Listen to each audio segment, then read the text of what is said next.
Welcome back to the StoryOne podcast. I'm Cameron Bond. Thanks for joining us.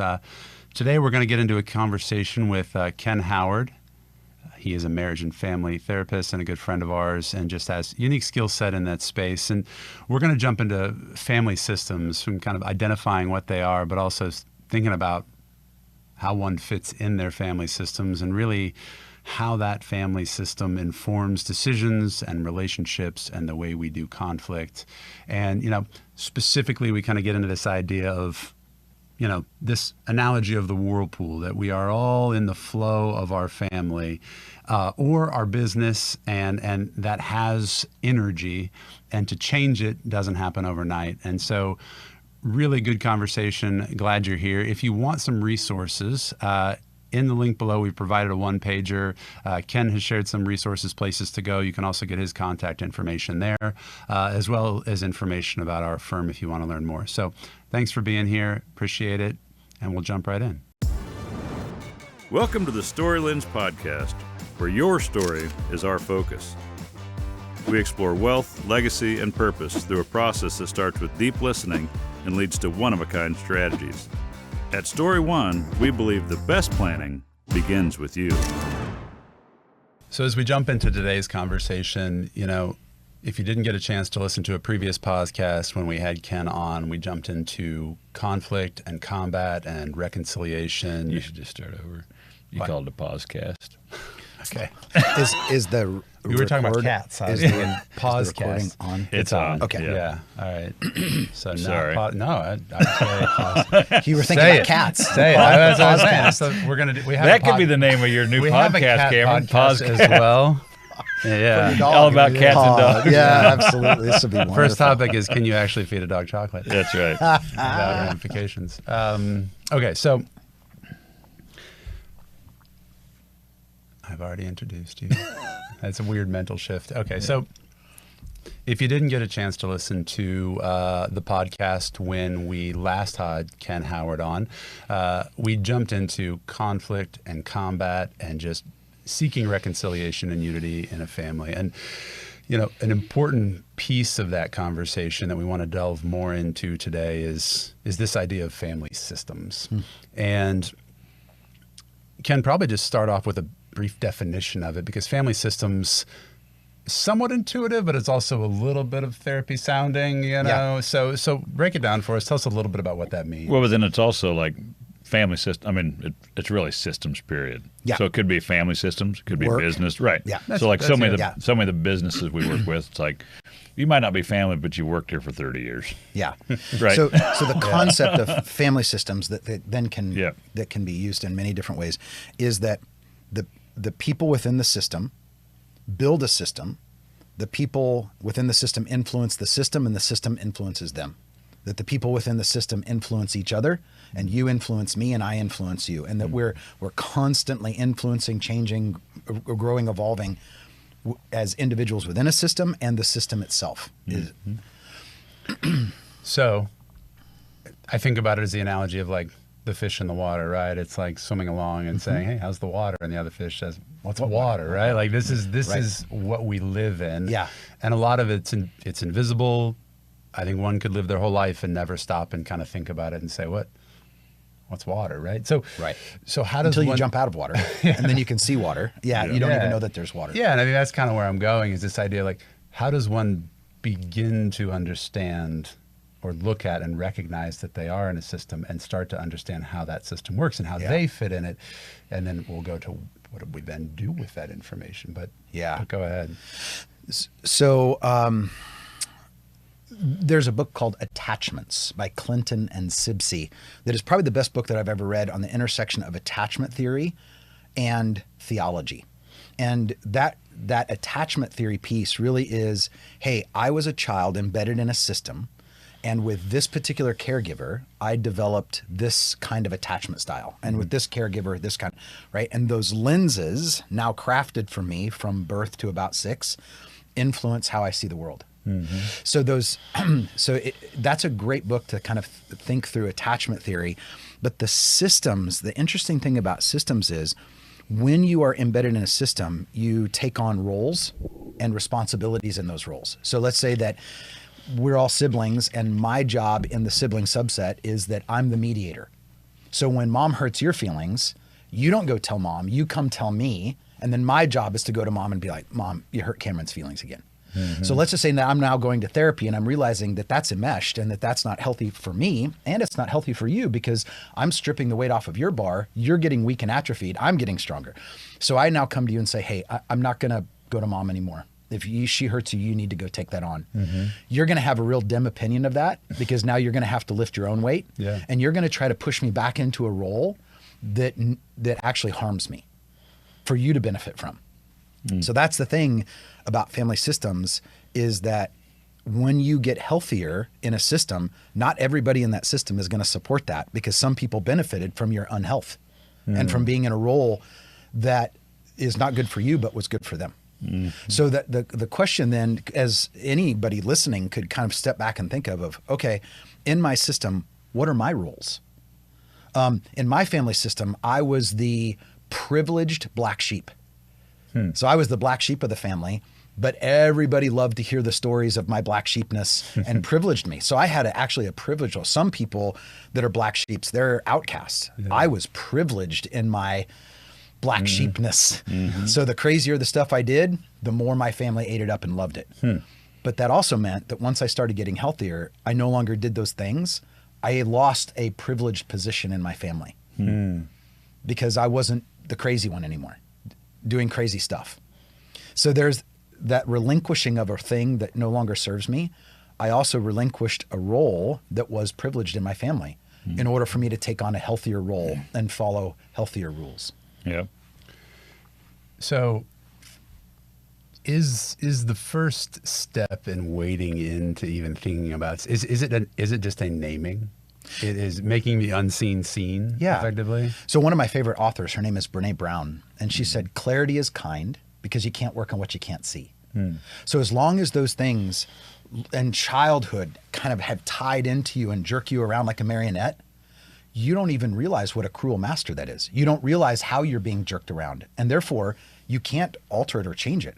It's only once you start to gain clarity of what the heck is that you can begin to do the work of cutting it and then moving autonomously, which is freedom. And Jesus said, I came to set the captives free. So that imprisonment that comes from those early childhood things that were so baked in so early that I don't even see the water because I've been a fish so long in that water. And so doing the work to now pull you out of that system, to kind of externalize it, to see, oh my gosh, that's not healthy for me. And now what do I want to do about it?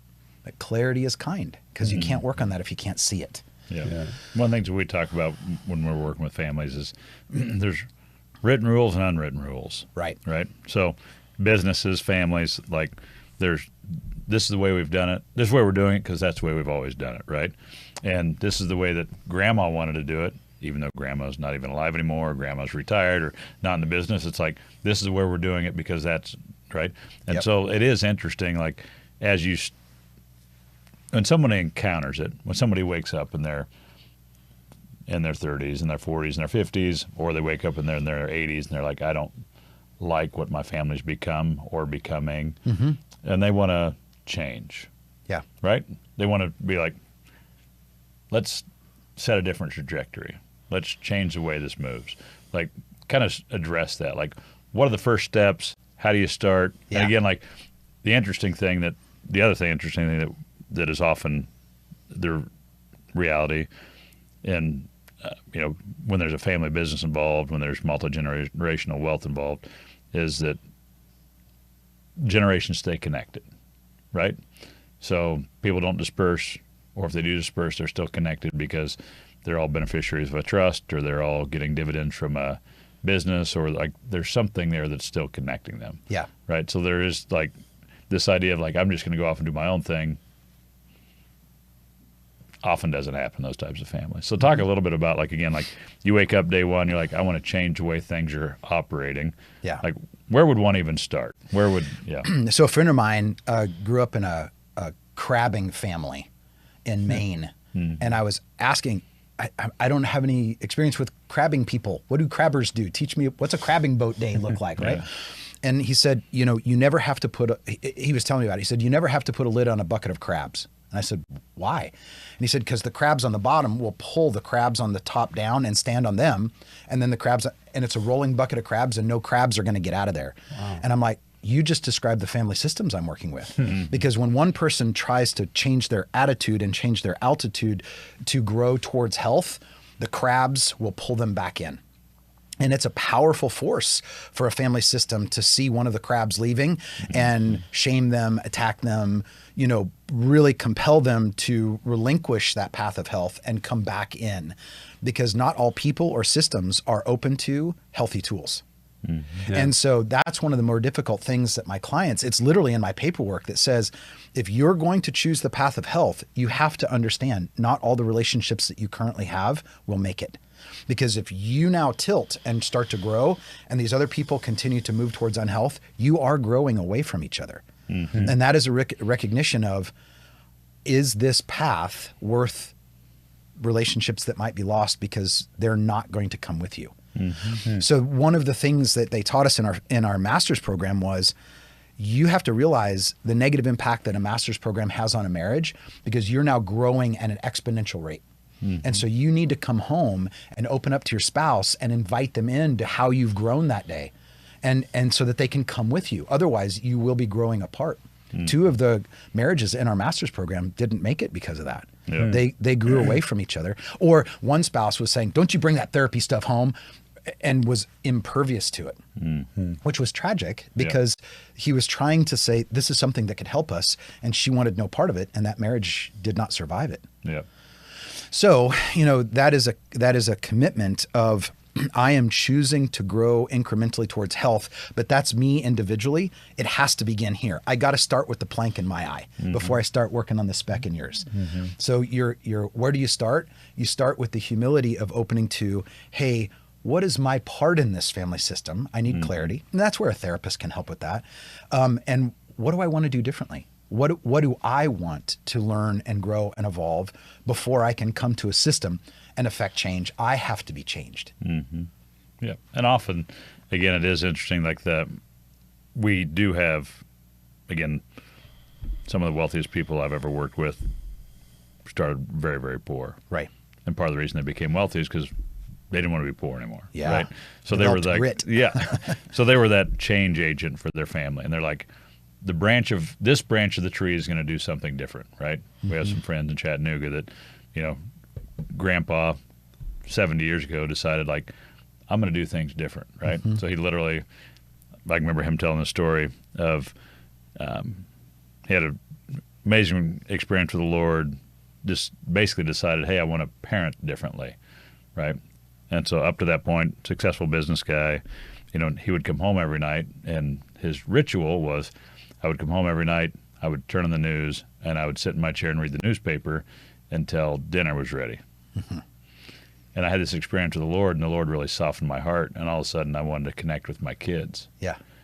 But I had no idea of how to do that, right? Nor did they know what to do when Dad came home and said, how was your day? And they're like, well, no, what are you doing? It was literally like, well, Dad used to sit in the chair with the news on reading his paper. Well, he stayed in his business clothes, but now he sat on the floor. Right. So it's just this thing where it's like he was trying to change, but the system around him was like, well, that's not what Dad does. Right. So it is like, but he, over time, because he was just engaging and it was his heart and he was the driver. I mean, that branch of the tree is different in that family. Yeah. It's because he started to change. So to do it differently. You know, one thing to think about, and I see this, I have to really, really, really hammer this home with my individual clients that are embedded in a marriage or a family system. As you're now seeing it differently, your wife hasn't had the opportunity to be in this room. She hasn't read the books that you read, right?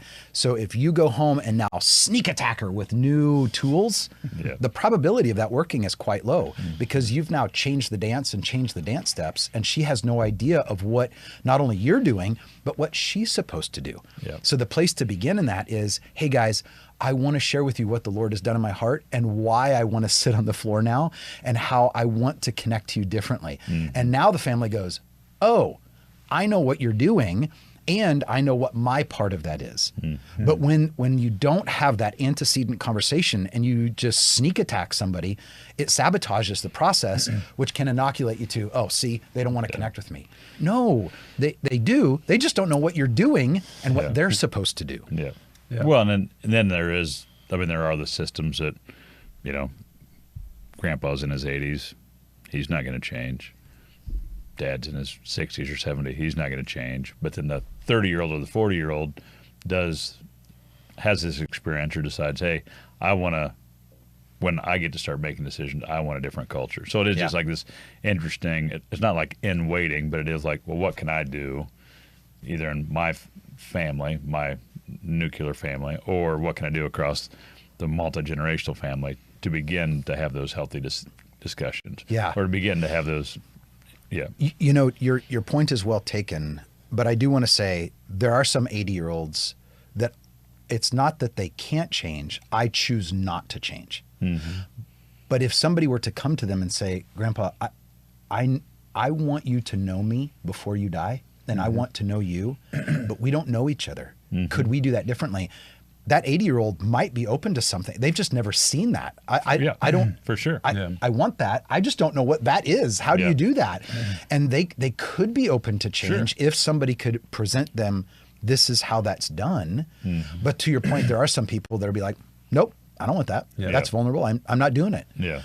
But it is less about age and more about willingness, not ability, but willingness to do the hard work of change. Yeah. And that can be done at any age. You can teach an old dog new tricks if the dog wants to learn. Sure. And knows, there's a path. Like there's a tool. I could learn it. I could acquire it.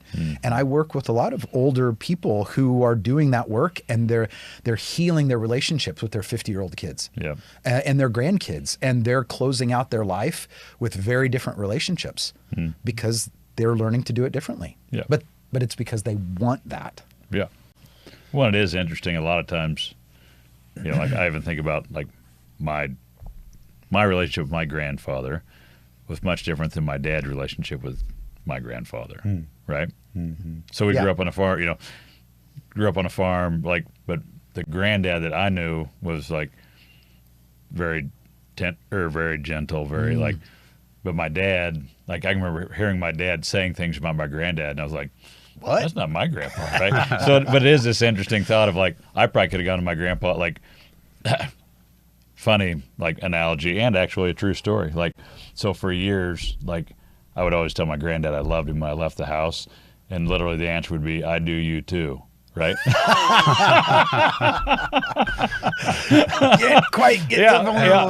Working on it. But, he actually started to say, I love you, right? So it is just interesting, like the power that a grandchild has may be much different than the child has. But again, it is just like, So one of the wounded things that I see in the grandfather, the son, and now here's the grandkid. Yeah. The grandfather becomes tender over time. Right. And now it's this wonderful relationship with the grandson. And the son is like, I'd like some of that. Yeah. Like, I sure wish you were tender with me like that. Yeah. And interestingly, how a grandchild who now maybe is more mature than his father and his grandfather could actually be helpful to say, hey, granddad, did you know that your son needs to hear I love you too? Yeah. I don't know when the last time you said I love you to my dad. Yeah. But he probably really needs that too. Yeah. Yeah. Well, and again, some of that's just like different tools, right? So like when I think about my parents, when I think about my grandparents, like the relational tools that they had weren't very good. Like they're just like the information we have now, the ways that like it is just interesting. Like, so as you become the change agent in the family, and you begin to, like the thing I think about is often like a whirlpool, right? Yeah. So often like we kind of arrive on the scene in the family or arrive on the scene in the business, and the whirlpool's spinning. Yep. Right? It's already created. Yeah. Yep. Oh, yeah. It's a vortex. And so some of the things that we do, even like very tactical things, very strategic things, it is a little bit of like, no, but we've always done it this way. So it is interesting to, So just, can you talk a little bit about that? Like how you begin to introduce change in that family system or introduce change in that whirlpool. Because again, Yeah. like that whirlpool, that vortex, Powerful. got a lot of power, right? So when you think about the imagery of one of those backyard, blue-sided, above-ground, circular swimming pool jobbies, if you got 10 people into that and they all linked arms and they went around and around in that pool, over time, that water would start to flow in a very specific direction. So Sure. water has mass times acceleration equals force. So you've now created a pushing force. Yep. So what happens when you now try to stop? The water will now push you in a direction you no longer want to go, Yep. which now describes a marriage or a family or a business, Yep. when you can realize what we've created isn't working for us. Yep. So what you need is the clarity of what do we want? So Stephen Covey says, begin with the end in mind. So this is what we want to get to, but this is where we are. Yep. If you try to hard shift from the known bad to the unknown good, the system will kick it out. It's too big of a shift. Yep. But if you're on step 1, this is the known bad, and step 25 is the unknown good, then what you have to figure out is what is the first small incremental step that we can load in Yep. that the system can absorb and shift. But what you have to recognize is homeostasis. Once a system is created, it doesn't want to change. Yeah. So the created system will now work against change. Yeah. So if you've ever gone to a marriage retreat, let's say you've been married 20 years, you go to a marriage retreat, and over the weekend, you're like, oh my God, this could be so different. You take a bunch of good notes, and then you come home, and within a few days, you're right back to what you've been doing. It's because that system, Yeah. those tools, it was too big of a shift, and they didn't absorb it. But had you come home and said, we're going to pick up this one tool, not all the tools, just this one, and we're going to use it until it welds into our hand, and you use it and you use it, the system is going to press down on you with awkwardness and anxiety to try to get you to drop the tool. Sure. But if you can regulate, the system over time will absorb the tool, and then the system will change. Yep. And so then when you use that tool, it doesn't freak me out anymore. I know what you're doing. Yep. And then we take a deep breath and we pick up the next tool. And it's that incremental shifting over time and context that can move from the known bad to the unknown good. But it does take time and effort and intentionality and risk and all the things, which is why most people don't do it. And they just stay in the known bad and they complain about it. Yep. Yeah. It is kind of the atomic habits idea, right? Yes, that yes. Small incremental change has a huge impact over long periods of time. Right. Yeah. Right. Yeah. And And to know that the thing that you created is going to fight against you. But if you had the power to create a crappy thing, don't you have the power to create a healthy thing? That's the good news. Now, most people will say, well, geez, Ken, we've been married 20 years. Is it going to take us 20 years to go from this to this? And here's my question. How much of that 20-year inertia that you've created was done mindfully? Probably very little. But look at the mindful steps that are now in front of you. So the intentionality of that is going to truncate that timeline. It is still going to take time. It is still going to take effort, but it's not going to take 20 years. Yeah. That's the good news. Oh, yeah. Yeah. So coming back to this idea of beginning with the end in mind, right, which is, an old business adage that's been around a long time. Stephen Covey. Yeah, that's right. Yeah. But when you engage with families, is part of, we've kind of talked about this idea of one, even naming the family system, recognizing that it's there, getting out of the water to observe it. How do you create a North Star in a family so that you do know, and you may not get there in the first iteration, it takes Right. 10 years, but Right. like, what does that work look like for you when you're sitting with a family thinking like, well, where do we want to be? Do we know that? Well, as you split apart from each other, combat, where the end goal is to win, which now splits us in our intimacy, and one of us is winning and one of us is losing. And conflict, where the end goal is intimacy. So if that then becomes the goal, that is the guide star that, hey, at the end of this hard conversation with each other, we're going to feel more intimately connected, more safe with one another, which means I can't use a war hammer and club my wife in the head like a baby seal and expect her to want to feel intimate with me and connected and safe with me. So this war tool will never get me that objective of intimacy. So I have to set it down and I have to acquire something new now. And my family system taught me combat. So that's what I brought into a marriage. And my wife's heart bears the scars of those 3 years of my ineptitude. Then I started a master's program and I began to learn a better way. But it was incremental over time, loading one thing in, and that shifting over time to, we don't do combat now. but we do a lot of conflict. As a matter of fact, we do conflict at every turn in front of our children because we want to model for them the tools necessary to be in conflict and to keep things in bounds and to work towards intimacy. And they're sitting there eating their cereal, watching us do conflict. This is how we model it for them.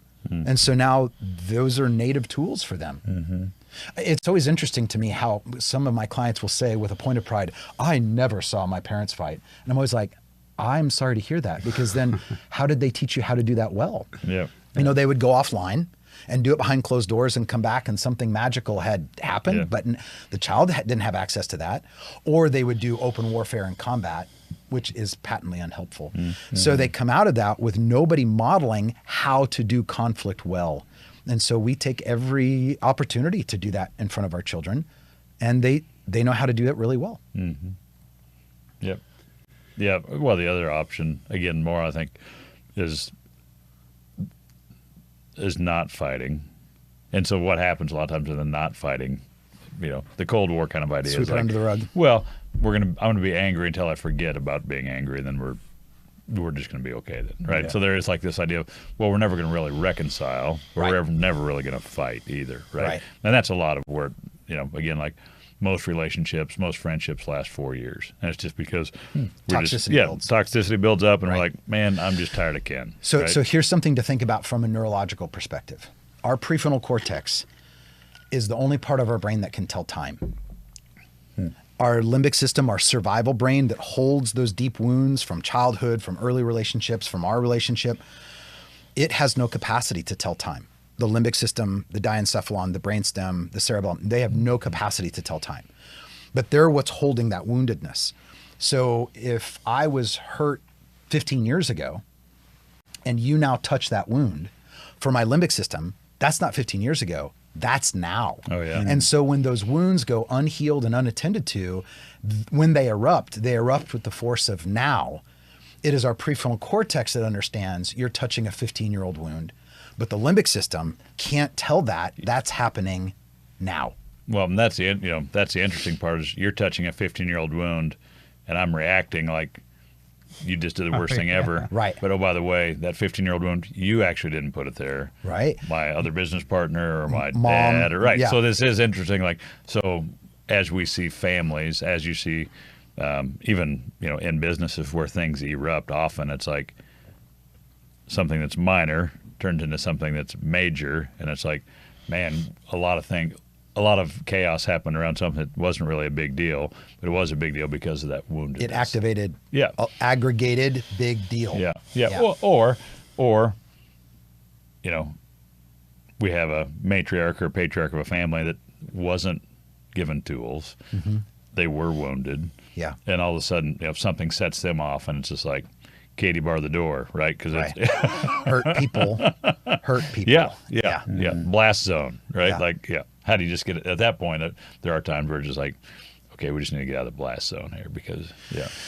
Well, and then if that's what the children learn is that when mom goes nuclear and the storm clouds are brewing, if I turtle up and just freeze and then let the storm clouds pass, but then guess what tool they take into their relationship with their wife? Yeah. Their wife gets upset and they just withdraw and turtle up.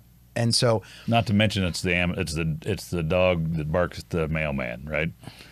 So what way? Well, so the mailman comes, the dog barks, the mailman delivers the mail and walks away, and the dog goes, "Damn, I chased away the mailman again today," right? So every time the mailman comes and goes and that dog barks, the dog's like, reinforcement, right? So there is this thing works. like every time you turtle up and duck and cover, whoever that person is, like you're teaching them like, act that way, and then I'll act this way. I mean, it is just this thing where it's like you're reinforcing the bad behaviors. Well, then it becomes an adaptive strategy. Right.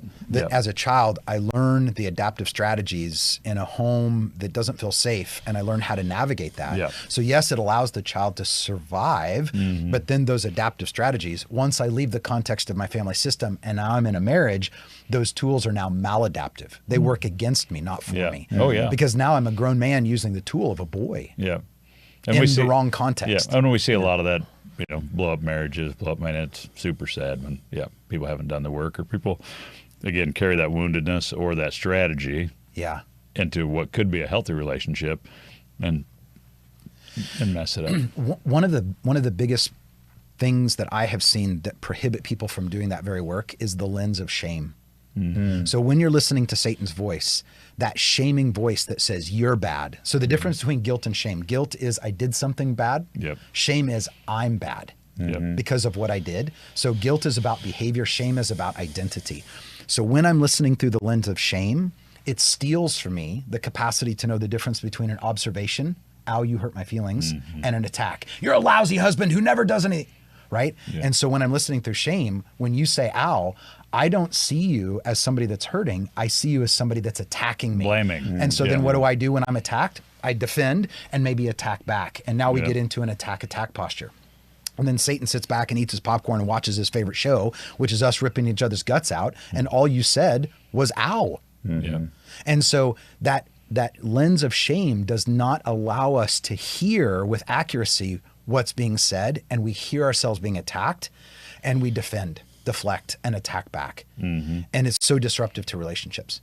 So one of the things is, am I listening through a lens of shame that doesn't allow me to even hear or be aware of the woundedness that I've caused my own people that I say I care about, but I'm so fragile that I can't hear them say ow without me falling back into being attacked, which now doesn't allow us to do the work of conflict, to work towards intimacy and metabolize those toxins and re-knit trust. Because every time my wife or my kid says, that hurt my feelings, so you're saying I'm a lousy husband. Right. No, I'm saying ow. Yeah. Right? So when we can't hear the other person say ow because we're so fragile in our ego state, how can we metabolize toxins? When we can't even tolerate hearing, I just hurt you. Tell me more. Please forgive me. Yep. How could I love you better? Which is forgiveness and reconciliation. Yeah. Ken, take a minute and speak to someone who might be listening who's thinking, you said earlier in this conversation that even part of your contract or is like, hey, this relationships may sever as a result of engaging, of healing, right? Yeah, of you getting the crab healthier. analogy here. Yeah. Right? If you're going to break free, you actually have to get away from some of this stuff. So like that feels riddled with pain. It feels difficult, maybe even hopeless. Like, Yeah. how do you, what words do you have for someone who is thinking that way as they go, yeah, sure, like I'm part of a family system. I get it. I see that it's broken. I see my own brokenness, but like the whirlpool is there and I'm not, that feels insurmountable. Yeah. So the Greek word vulnerable means able to be wounded. That willingness to open up and say, hey, Grandpa, that hurt my feelings. Man, that vulnerability, it's risky because he could now get a clean shot at you, make it worse. But the risk is also he could go, oh my gosh, I had no idea I hurt you. Please forgive me. What happened? And do the work of repair. So vulnerability is so risky. And what you're walking away from may not be the family system. It may be away from the tools that the family system taught you.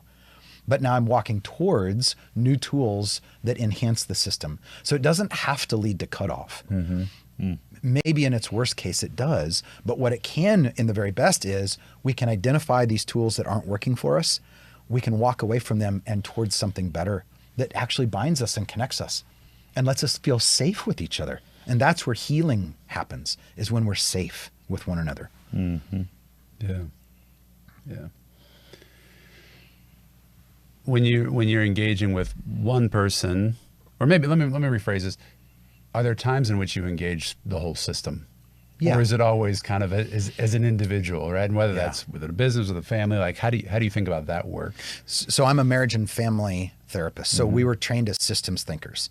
So yes, I work with individuals, but primarily with couples and then family systems where all or components of the system will come in at time to try to help alleviate the pressure that the system is pressing down on the individual that causes symptoms. Yeah. And so that pressure relief, the symptoms usually then dissipate. So yes, I am working with systems. It's always fascinating and interesting and complex and risky because boy, you get a bunch of people in the room and combustion can happen, so it's not always pretty, but I am able to be a container that can hold it and metabolize and work through it. Yeah. And most of the people that I work with, they want to be there. They want it to be different. They just don't know what to do.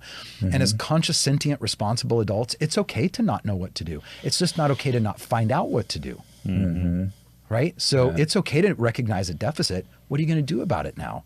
And fortunately, we live in an age where there's a lot of avenues towards health. Yeah. You just have to be willing to get under the weight and lift. But in the lifting, you get stronger and it gets better. Yeah.